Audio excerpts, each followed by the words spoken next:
Hola, muy buenas tardes a todos y bienvenidos a un nuevo programa del canal de Vicente Fuentes y de la web ufopolis.com. Hoy vamos a hablar de lo que podría ser una coincidencia increíble para muchos y de un excepcional misterio para otros. Y es que vamos a adentrarnos en unos descubrimientos científicos que, de forma desconocida, fueron escritos con casi 150 años de antelación por el genial escritor Julio Verne en su obra Alrededor de la Luna, publicada en el año 1870. Verne nos regaló en aquel libro un relato visionario sobre la existencia de una civilización extraterrestre nativa de nuestro misterioso satélite, en donde se narra cómo 3 astronautas de nombre Barbicane, Nicole y Ardan se encuentran realizando un vuelo orbital sobre la Luna cuando descubren los vestigios de una ciudad selenita. La descripción de dichos restos coincide, y esto es fascinante, casi a la perfección con las informaciones reveladas en las últimas décadas por empleados de la NASA, como veíamos en recientes videoprogramas, y por fotografías de la sonda LROC, además de las que proporciona el programa Google Moon. Uno de esos emplazamientos, es el cráter Moltke, protagonista de los eventos de la novela de Julio Verne y situado, curiosamente, a 50 kilómetros del lugar de aterrizaje de la misión Apolo 11 que llevó al primer hombre a la Luna. Y claro, ¿cómo pudo Julio Verne acertar con tal precisión ese lugar 150 años antes? ¿Acaso tenía información privilegiada debido a sus lazos con la masonería y reveló al mundo en sus novelas los detalles de una misión que se habría planificado quizá con cientos de años de antelación? ¿Qué hay en ese cráter Moltke y por qué la NASA precisamente eligió aquel sitio cercano a ese cráter para alunizar? Si nos vamos al programa Google Moon, que expone una recreación tridimensional de la NASA, allí no vemos nada, está todo censurado o con muy poca definición. Pero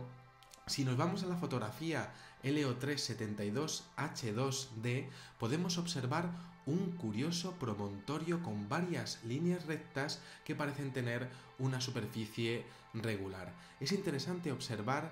que en esta posible edificación encontramos estructuras en paralelo y lo que parecen ser unos salientes, o al menos un saliente similar a una salida de vapores como las utilizadas en las industrias de la Tierra. ¿Sería ese el motivo para alunizar allí? ¿Es acaso esa la fortaleza de la que hablaba Verne en su novela? En este contexto, si nos vamos a la fotografía AS11 365411, tomada por la mítica misión Apolo 11, vemos lo que parece ser un enorme domo de 9,2 millas, es decir, 14,8 kilómetros de diámetro, que presenta diferentes características que podrían exponer un origen artificial. Y es que, además de diferenciarse claramente de lo que son los cráteres convencionales por su carácter cóncavo en vez de convexo, podemos ver un volumen perfectamente definido en sus sombras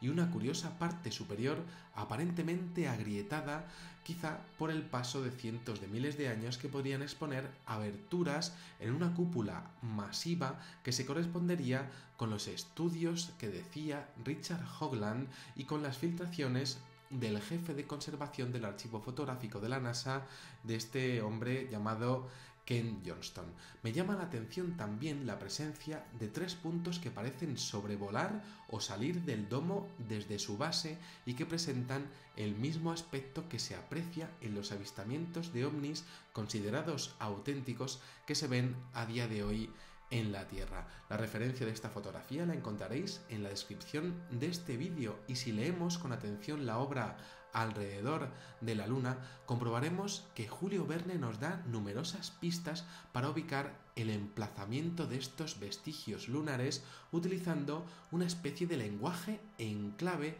solo para ojos que sepan ver y que sepan leerle entre líneas, porque justo antes de mencionar el hallazgo de esa fortaleza, de esa inmensa cúpula, en el relato se inserta una frase del astrónomo francés Domingo Francisco Arago, al que solo nombra por su apellido y que es además la única cita de toda la obra. Y ahí hay otra clave, porque curiosamente Arago da nombre a un cráter lunar, y si buscamos en un mapa la ubicación de este cráter, comprobaremos que está situado muy próximo al lugar de aterrizaje, o mejor dicho, lugar de alunizaje del módulo del Apolo 11 y de ese cráter Moltke. En este cráter Arago, si lo buscamos con Google Moon en su versión web, nos encontramos que muy cerca la NASA tiene una interrogación sobre unas zonas aparentemente censuradas que aducen que son problemas de postprocesado debido a una mala estanqueidad de la cámara que llevaba la misión Apolo 11. Quizá esa explicación sea la correcta, no vamos a poner en duda absolutamente todo lo que dice la NASA, pero llama la atención que cuando viajamos a Google Moon en su versión 3D nos encontramos con esa parte también sin ninguna definición. ¿Acaso hay alguien que está tapando aquello a lo que hacía referencia Julio Verne en su obra? Si nos vamos a la fotografía AS10 284014 de la misión anterior, la misión Apolo 10, que estuvo realizando tomas de esas localizaciones, nos encontramos un espectacular hallazgo de lo que parece ser una construcción con ángulos perfectamente definidos y aparentemente artificiales que incluso proyectan una sombra rectangular. Lo más interesante de esta toma es que tenemos dos niveles, uno más pequeño y otro más grande, que además tienen diferente orientación. Pareidolias o no, lo cierto es que a nivel histórico Verne pasó a la historia como un visionario sobre la carrera espacial. Y es que el primer hecho curioso es que Julio Verne se aproxima mucho en cuanto a la latitud y a la longitud del lugar de salida de la nave que concibió para despegar desde la Tierra. Verne escribió que el país estaría a 28 grados al norte del Ecuador y resulta que el paralelo número 28, latitud norte, cruza el continente americano justo por el Cabo Kennedy, en Florida, el lugar de lanzamiento de esas misiones Apolo. ¿Cómo podía Julio Verne siquiera imaginar que el país que lo haría, Estados Unidos, iba a experimentar tal crecimiento económico como para ser él el que protagonizase la carrera espacial y la llegada a la Luna? ¿Acaso sabía, en base a sus contactos con la misteriosa sociedad Niebla, muy relacionada con la alta masonería francesa, lo que iba a ocurrir años después a nivel económico y a nivel científico? Y claro, podríamos pensar, ¿está predestinado el desarrollo de todos los países de la Tierra en base a oscuras motivaciones de grupos de poder que ejercerían una hegemonía silenciosa en el mundo? Una cosa está clara, y es que Estados Unidos en su carrera espacial había hecho prácticamente lo mismo que Verne habría expuesto en sus obras, sobrevolando los mismos lugares que él habría marcado y utilizando además la misma tecnología. Julio Verne explicó que la nave estaría protegida con paredes de aluminio de 20 centímetros y resulta que las paredes del Apolo 11 tenían una